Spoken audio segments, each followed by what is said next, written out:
Halo teman-teman, kami gak bosan-bosannya ngingetin kamu untuk selalu mencuci tangan pakai sabun.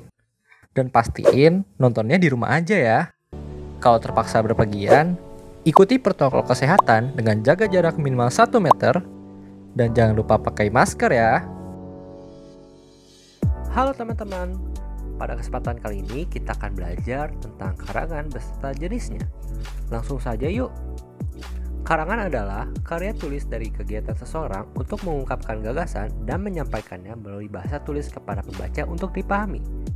Nah, jenis-jenisnya sendiri ada narasi, deskripsi, eksposisi, persuasi, dan argumentasi.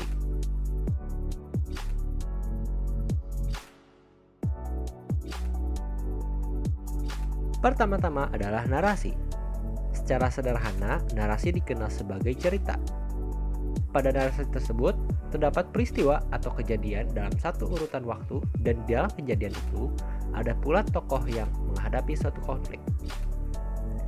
Ketiga unsur tersebut yaitu kejadian, tokoh, dan konflik merupakan unsur pokok sebuah narasi dan jika bersatu itu disebut alur atau plot.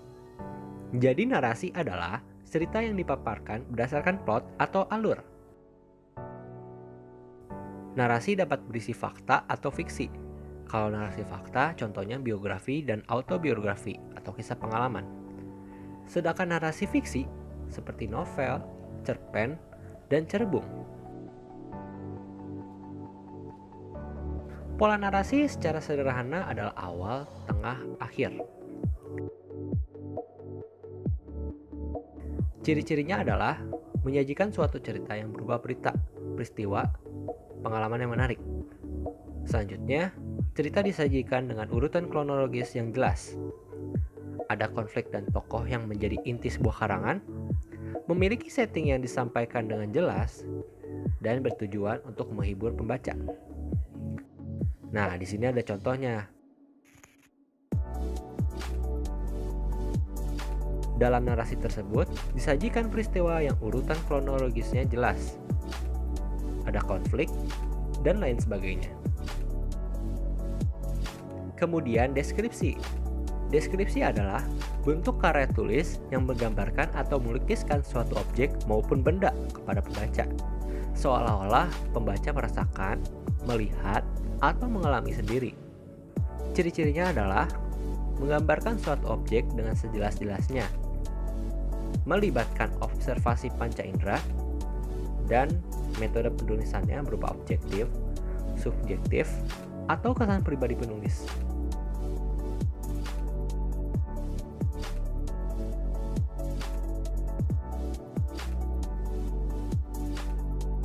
Contohnya adalah deskripsi tersebut menjelaskan tentang e-focus yang terletak di atas ruang kelas yang tepatnya bergantung dan ditopang oleh sebuah besi silinder dan dililit oleh kabel proyektor untuk disambungkan ke laptop, dan seterusnya.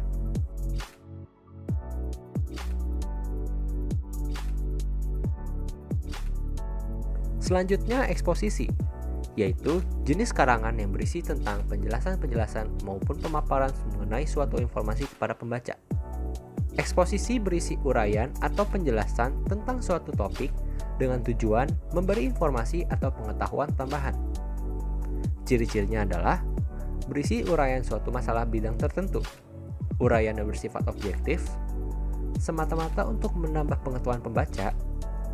Kemudian diperjelas dengan fakta yang dilengkapi angka, peta, grafik atau gambar, dan diakhiri dengan penegasan bukan ajakan. Bisa dilihat, ini adalah contoh eksposisi tentang televisi.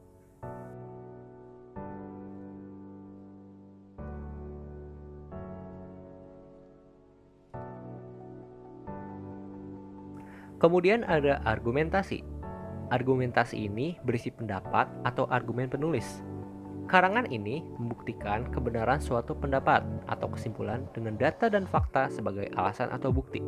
Ciri-cirinya ada pendapat-pendapat penulis mengenai suatu topik yang sedang dibahas. Pendapat-pendapat tersebut dilengkapi dengan pembuktian-pembuktian yang berupa fakta, data, contoh maupun grafik. Lalu bertujuan untuk meyakinkan pembaca dengan menggunakan logika dan penalaran sebagai landasan berpikirnya. Dan yang terakhir adalah pengarang menghindari keterlibatan emosi dalam menyampaikan pendapatnya. Jadi, kalau mau membuat suatu karangan argumentasi, ngegasnya dihilangi dulu ya. Inilah contohnya.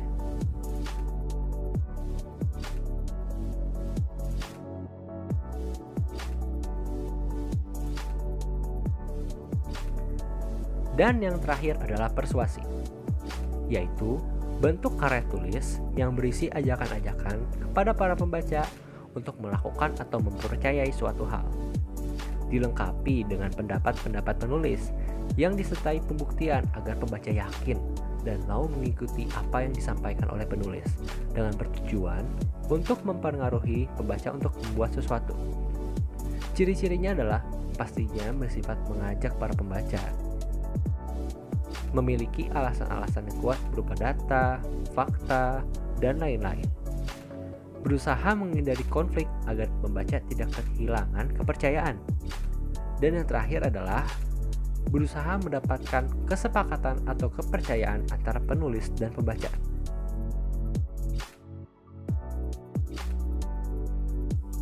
Seperti inilah contoh karangan persuasi. Tebak, mana kalimat yang bersifat mengajaknya?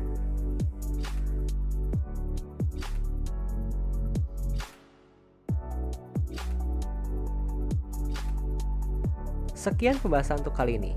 Semoga ilmunya bermanfaat bagi kita semua. Kira-kira materi apa lagi yang ingin dibahas? Komen di kolom komentar. Jika kalian suka materi ini, pencet tombol like, klik tombol subscribe untuk mendukung channel ini, dan share video ini ke teman-temanmu ya. Terima kasih dan sampai jumpa.